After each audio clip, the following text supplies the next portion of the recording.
ప్రభు పేరిట మీ అందరికీ ఈ రాత్రి కాలపు శుభములను వందనములను తెలియజేస్తున్నాను. ప్రియులారా, ఈ రాత్రి పరిశుద్ధ లేఖన భాగమును మనము చదివినట్లయితే, అతడు యెహోవాను ఆశ్రయించినంత కాలము దేవుడు అతన్ని వర్ధిల్ల చేసెను.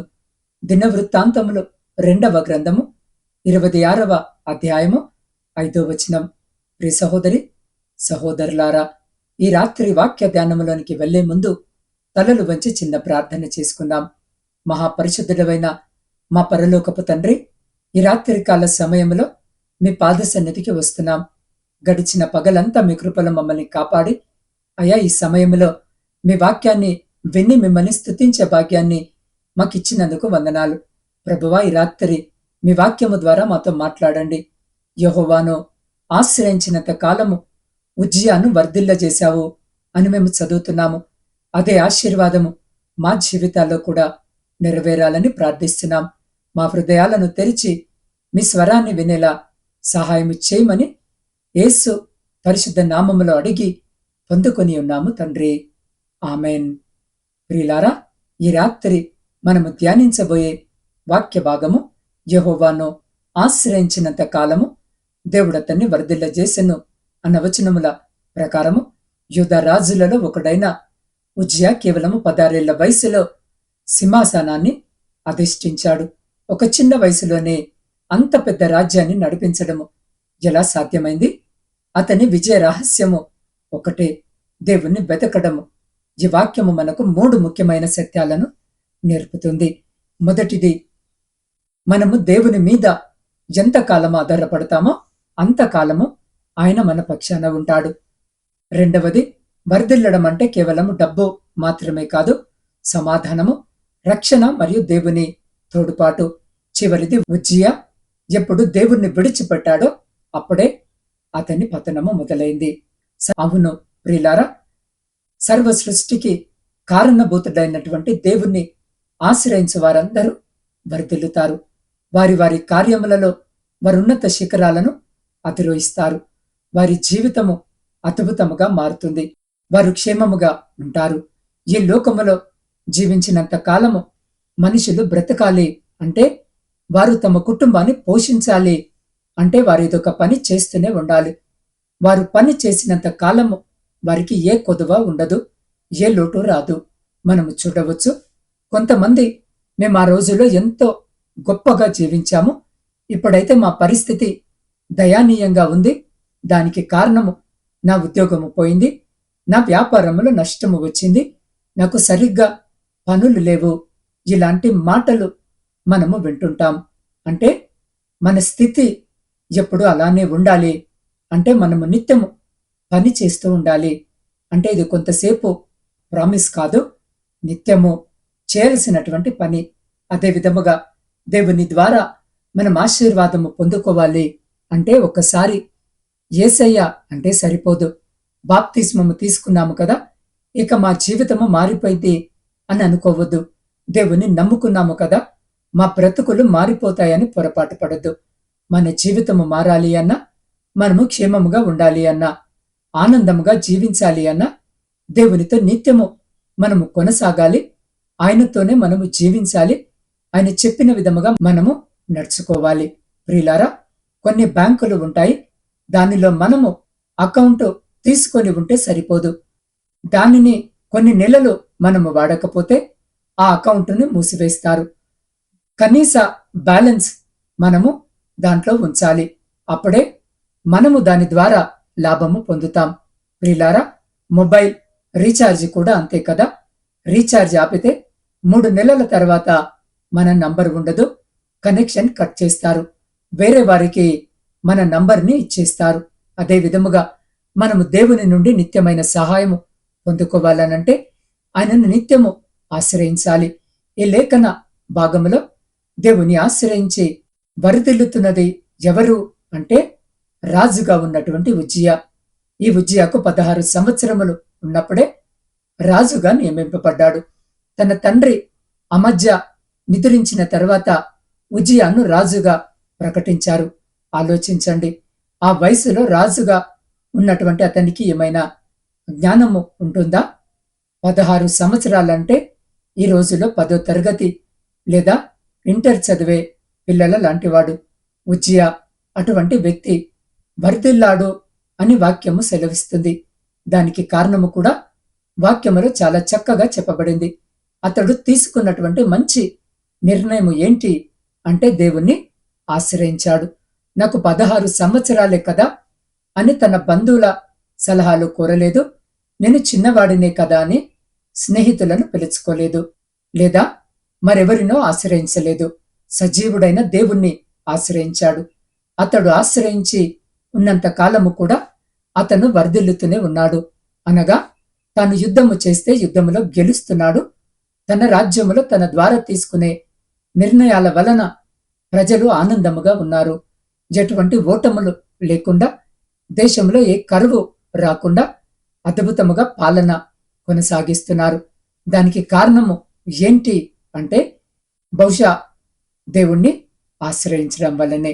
ప్రియ సహోదరి సహోదరులారా, బహుశా పక్క రాజ్యపు వాళ్ళు ఉజ్జయాన్ని చూసి ఆశ్చర్యపోయి కూడా ఉండొచ్చు. ఈ వయసులో ఈ పిల్లవాడు ఇంత జ్ఞాన వివేచన ఎలా కలిగి ఉన్నాడు అని.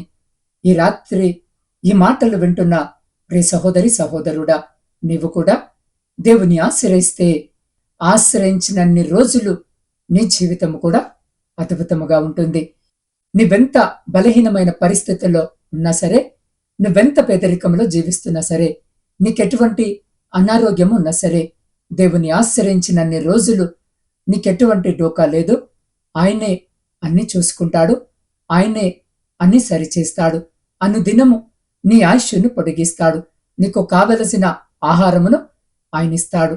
నువ్వంత జ్ఞానము కలిగి లేకపోయినా సరే, ఆయన తన యొక్క జ్ఞానము ద్వారా నిన్ను నడిపిస్తూ నువ్వు చేస్తున్న ప్రతి ఒక్క కార్యములో నీకు దీవెనలను కలగజేస్తాడు. కాబట్టి నీ జీవిత కాలమంతా నువ్వు వర్ధిల్లాలి అంటే యేసయ్యను కూడా జీవితాంతము ఆశ్రయించి తీరాలి. ఎన్ని రోజులు ఆయనతో ఉంటావో అన్ని రోజులు నువ్వు హాయిగా జీవించవచ్చు అని గ్రహించి సజీవుడైన దేవుని ఆశ్రయంలోనే సంతోషముగా కొనసాగు. కాబట్టి ప్రియ సహోదరి సహోదరుడా, ఈ రాత్రి దేవుడు మీతో మాట్లాడుతున్నాడు. మీ జీవితంలో ఎదుగుదల ఆగిపోయిందని బాధపడుతున్నారా? మీరు చేసినటువంటి పనుల్లో ఆటంకాలు ఎదురవుతున్నాయా? ఒక్కసారి ఆలోచించండి. మీరు దేవుని మీద ఎంతవరకు ఆధారపడుతున్నారు? ఉజ్జియా వలె మీరు కూడా యెహోవాను ఆశ్రయిస్తే ఆయన మిమ్మల్ని వర్ధిల్లజేయడానికి సిద్ధముగా ఉన్నాడు.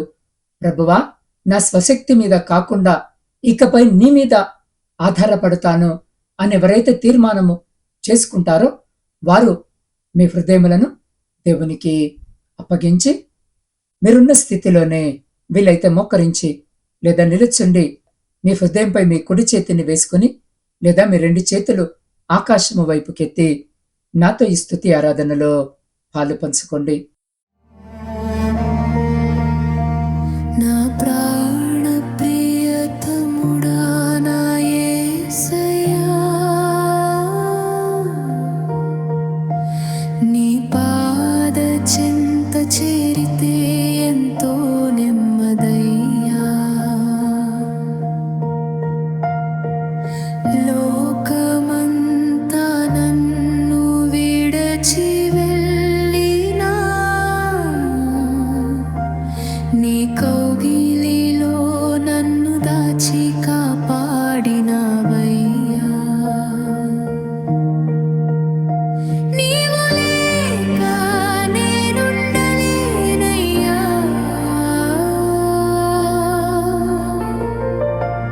నీ కృప లేక బ్రతుకలేనయ్యా.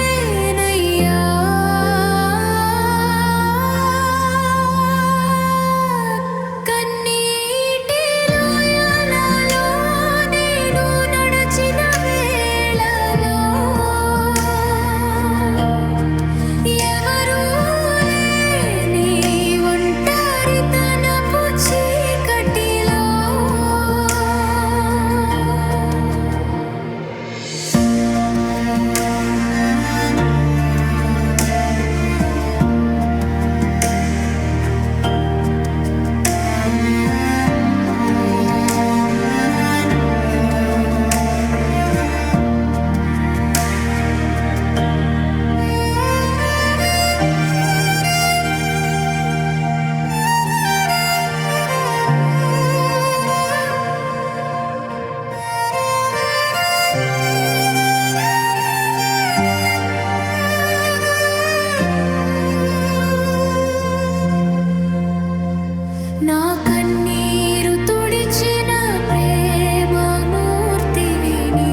అవును.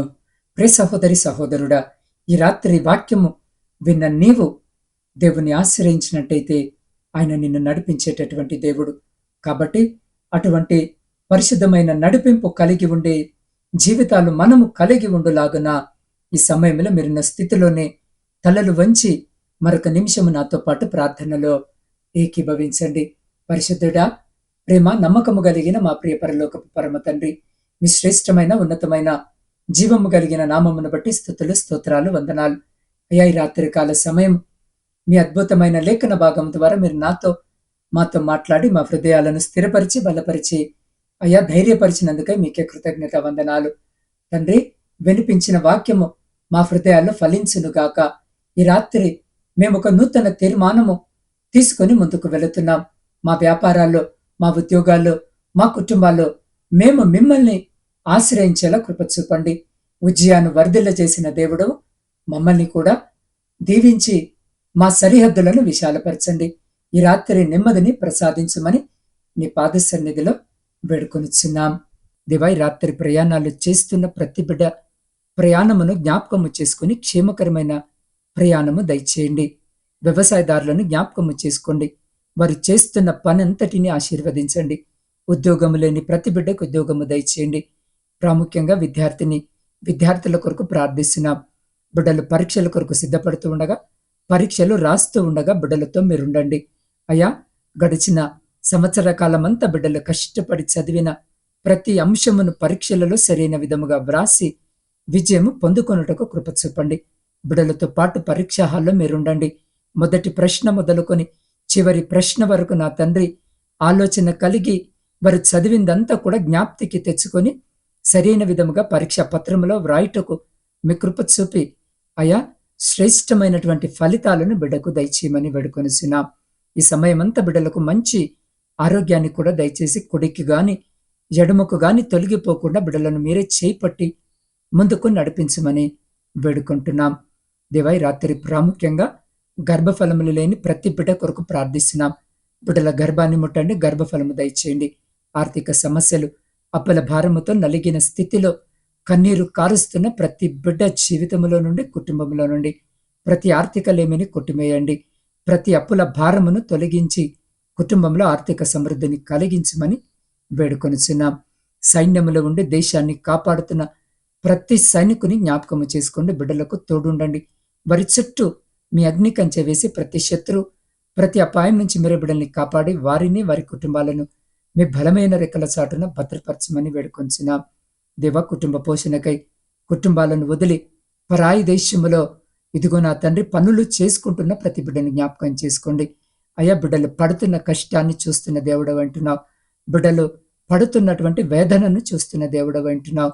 అయ్యా, వారి పై అధికారులు, వారి యజమానులు వారి పట్ల దయ కలిగి ఉండులాగున కృప చెప్పండి. వారి యజమానులతో, అధికారులతో మీరు మాట్లాడండి తండ్రి. వారున్న చోట నీకు వారు సాక్షికరమైన బిడ్డలుగా ఉండుటకు కృప చూపండి. అనేక మంది బిడ్డలు నా తండ్రి ఆయా దేశాల్లో ఉండి నా తండ్రి స్వేచ్ఛగా ఆయా దేశాల్లో పని చేసుకున్నటకు కావలసిన అనుమతులు లేక బిడ్డలు ఇబ్బంది పడుతూ ఉండగా బిడ్డలను జ్ఞాపకం చేసుకోండి తండ్రి. అయ్యా, వారికి కావలసిన అకామాలు నా తండ్రి వారికి వచ్చేలాగున కృప చూపండి. వారి కుటుంబాలను కూడా జ్ఞాపకం చేసుకోండి. బిడ్డలను మీరు మీ కృపలో భద్రపరచమని వేడుకొంచున్నాం. మీ సేవకుల కొరకును, సేవకురాండ్రు, వారి కుటుంబాలు, వారి పరిచర్య అంతటిని రాత్రి మీ పాద సన్నిధిలో పెడుతూ ఉండగా బిడ్డలను జ్ఞాపకము చేసుకుని దీవించండి, ఆశీర్వదించండి. ఏ ప్రాంతంలో మీ సువార్త పరిచర్య అందింపబడుట లేదో ఆయా ప్రాంతాలకు నీ బిడ్డలను బలపరిచి నడిపించి ఆ చోట మీ రక్షణ సువార్త అందించబడి అనేకుల మీ రక్షణ మార్గములో నడిచే కృపను దయచేయమని వేడుకొంచున్నాం. ఈ రాత్రి వృద్ధుల కొరకును, వితంతుల కొరకును, శ్రమలను అనుభవిస్తున్న బిడ్డల కొరకు ప్రార్థిస్తున్నాం. ఒంటరి జీవితాన్ని గడుపుతున్న బిడ్డల కొరకు ప్రార్థిస్తున్నాం. బిడ్డలతో మీరుండండి, బిడ్డలతో మాట్లాడండి, ధైర్యపరచండి, ఓదార్చండి. అయా, ఆ రీతిగానే నా తండ్రి సొంత గృహాల కొరకు ఆశ కలిగి మీ వైపు చూస్తున్న ప్రతి బిడ్డ కోరికను తీర్చండి. వివాహాల కొరకు సిద్ధపడుతున్న, వివాహాలు జరగక, సరైన సంబంధాలు రాక బిడ్డలు బాధతో కన్నీటితో మీ వైపు చూస్తుండగా ప్రతి బిడ్డకు కావలసిన సహాయము మీరు దయచేయమని వేడుకొనిచున్నాం. దేవ, ప్రపంచంలో శాంతిని, సమాధానాన్ని కలిగించి విడిపోయిన విచ్ఛిన్నమైన ప్రతి కుటుంబాన్ని తిరిగి కట్టుమని వేడుకొనిచున్నాం. ప్రాముఖ్యంగా నా ఆత్మీయ కుటుంబ సభ్యులందరినీ ఈ రాత్రి మీ పరిశుద్ధ పాదాల చెంతకు తీసుకొని వస్తుండగా వారి ప్రతి మొరను మీరు ఆలకించి అంగీకరించి వారి ప్రతి న్యాయమైన కోరికకు మీరు ఈ రాత్రి సమాధానము దయచేయమని వేడుకొనిచున్నాం. దేవా, ఈ గాఢాంధకారమైన చీకటిలో మేము నిద్రిస్తూ ఉండగా మా గృహాల చుట్టూను, మా ఆత్మీయుల గృహాల చుట్టూను, మా ఇరుగు పొరుగు వారి గృహాల చుట్టూను మీ అగ్ని కంచె వేసి ప్రతి బిడ్డను మీ దేవదూతల రెక్కల చాటున భద్రపరిచి ప్రతి అంధకార సంబంధమైన శక్తులన్నిటి నుండి మీరు సంరక్షించి కాపాడి మీ చిత్తమైతే మీరు అక్కడ ఆలస్యమైతే ఎన్నిక లేని మమ్మల్ని మరొక శ్రేష్టమైన నూతన దినములోనికి ప్రవేశింపజేయమని మా రక్షకుడును మీ ప్రియకుమారుడైన యేసు క్రీస్తు శక్తి కలిగిన నామమున ప్రార్థించి స్తుతించి అడిగి పొందుకొని ఉన్నాము తండ్రి. ఆమెన్.